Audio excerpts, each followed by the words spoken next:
I arrived at the beautiful World War II monument in Washington, D.C. to film one of my final sequences from my upcoming movie. When you enter the monument, on either side are a series of bronze reliefs depicting the key battles of World War II. I just shot this beautiful photograph of the bronze relief of the landing at the Normandy beaches during D-Day. I was moving down to take other pictures. My wife said, "Stop, you need to talk to this gentleman." I turned around.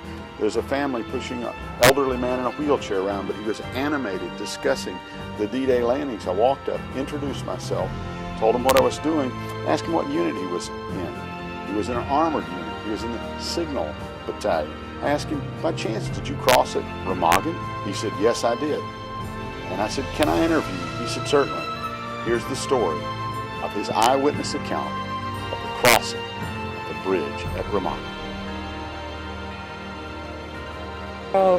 We were sent down on a special mission to give radio service to The people crossing.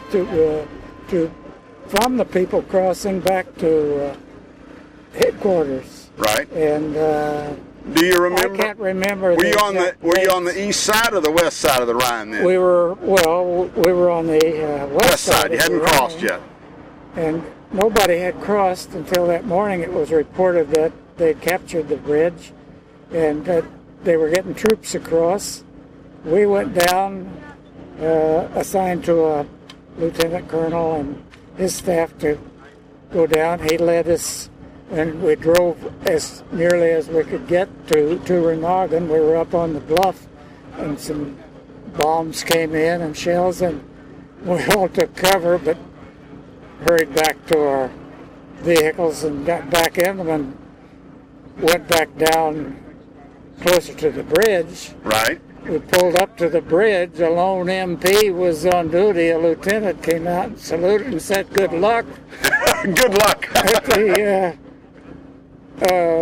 post, the bridge gate.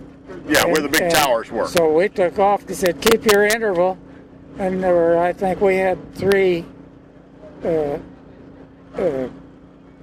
radio cars in the lead vehicle.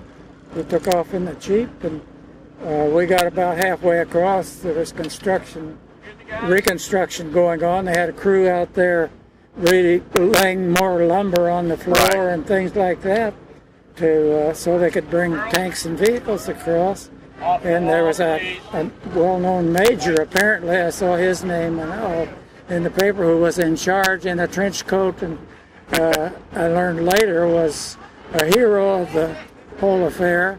But we passed him, and he gave us a salute, and then a little farther on, some heavy fire came in.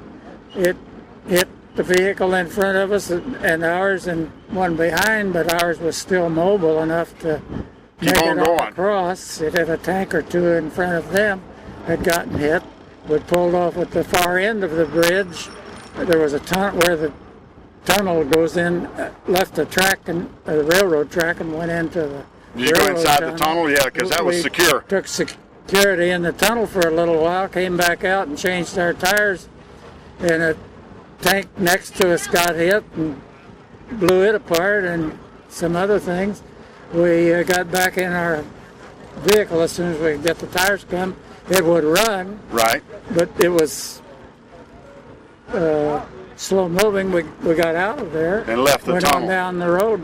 They were moving. Troops were moving. Yeah, do you remember? And tanks were. Did you go kind of up to the north, which had been a left after you crossed the bridge? Is that which way you went? I can't remember the directions and everything, but it went down from that area, kind of down a road that went down right along the river away there. From the river and off to the right. Did you stay in that area while you helped set up the? For 2 or 3 days. Yeah. You were probably in the town of Erpel because that's where. Yeah, we had a billet. Found one. We were right with a small artillery unit, a howitzer or something. Yeah. So you stayed there supplying communications. Yeah. Must have been so many people moving through over those few days. I heard there's a lot of people. Yeah, we got a lot of planes coming in, and everybody shot at them. They had some anti-tank units down in there, and everybody in a tank or who had a 50 caliber or even a 45 would shoot up at them. Shoot at them. They sent some old junkers in, and most of them got shot down, and they even sent jets in. The first jets we'd seen that came in and made a run at it, they outran everything. So did you stay there till the bridge fell? No, we'd moved on farther back toward our unit. I can't remember where we were. Yeah. When, but you stayed on that side of the Rhine. We came back.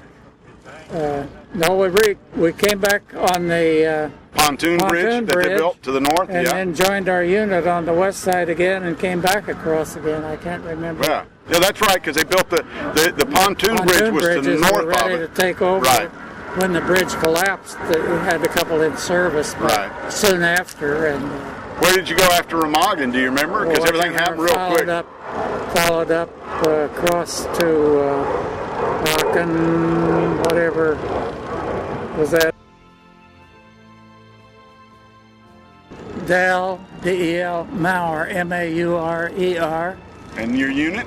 94th Signal Battalion. I was in the, I think at headquarters company probably at that time. Where'd you do your basic training at, Dale? Oh, basic training was actually done at Camp Swift in Texas. Ah, okay. And then I was in school for a while, and then back to Fort Dix, New Jersey, where I joined this radio unit. And did you land? Communications. Did you land right after D-Day? Soon after D-Day. I mean, a few weeks. Yeah. All right.